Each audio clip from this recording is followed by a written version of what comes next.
আসসালামু আলাইকুম, সবাই কেমন আছেন? আশা করছি সবাই অনেক বেশি ভালো এবং সুস্থ আছেন। প্রথমেই আমি আন্তরিকভাবে দুঃখ প্রকাশ করছি। তার কারণ হচ্ছে আমার ক্যামেরার অডিওর যে সুইচটা ছিল সেটা অফ করা ছিল, এই কারণে অডিওটা আসে নাই ভিডিওতে। তো পরবর্তীতে আমাকে এটা ভয়েস ওভার দিয়ে কাভার করতে হচ্ছে। অফিস থেকে ফেরার পথে দেখলাম যে একটা ভাই বাইক ধাক্কাচ্ছে। তো ওনাকে আমি জিজ্ঞেস করলাম যে ভাই আপনার বাইকে কী সমস্যা? তো উনি বলল যে তেল শেষ হয়ে গেছে। তো ওনাকে আমি সাইড করতে বললাম এবং বললাম যে ভাই আমি আপনাকে তেল দিয়ে সাহায্য করছি, আপনি সাইড করেন। তো উনি আমার কথা মতো বাইকটা সাইড করছে। তো তারপর বোতল খোঁজার জন্য একটু চেষ্টা করতেছিলাম, এটা হচ্ছে একটা ক্যানের বোতল। তারপর আবার এটা ফেলে দিলাম যে এটা দিয়ে কি তেলটা কি নামানো যাবে কি না।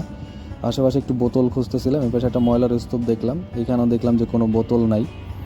তো তারপরে আবার এখানে ফিরে গেলাম, তো দেখলাম যে ভাইয়া ওইটা জায়গায় জায়গায় ওর ভিতর থেকে ময়লা বের করতেছে, যে এটা দিয়েই উনি তেলটা নামানোর চেষ্টা করবে।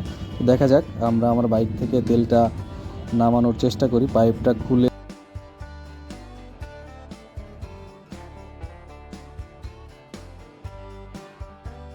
তো এর মধ্যেই ওনার সাথে আমি বিভিন্ন ধরনের কথা বলছিলাম যে ভাই আপনার বাসা কোথায়, আপনি কি রাইড শেয়ার করেন কিনা। তো ওনার কথাই বুঝলাম যে উনি রাইড শেয়ার করে, এবং ওনাকে আশ্বস্ত করতেছিলাম যে ভাইয়া এরকমভাবে যদি রাস্তায় কেউ বিপদে পড়ে তো অবশ্যই তাকে আপনি হেল্প করার চেষ্টা করবেন।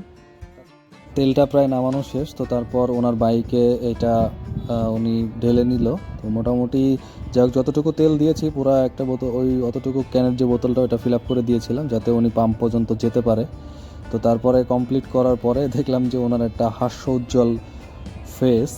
তো তারপরে ভাইয়ের সাথে আমি হ্যান্ডশেক করলাম, হ্যান্ডশেক করে ওনাকে কয়েকটা উপদেশ দিলাম এবং আমার জন্য দোয়া করতে বললাম যে ভাই এরকম যদি হয় তো অবশ্যই আপনি মন থেকে মানুষকে উপকার করার চেষ্টা করবেন, দেখবেন যে আল্লাহ আপনার পাশে থাকবে। তো উনি আমাকে আশ্বস্ত করলো যে ভাইয়া ঠিক আছে, আমিও এরকম উপকার করার চেষ্টা করব সব সময়। আপনি আমার জন্য যা করলেন এটা আমার আজীবন মনে থাকবে।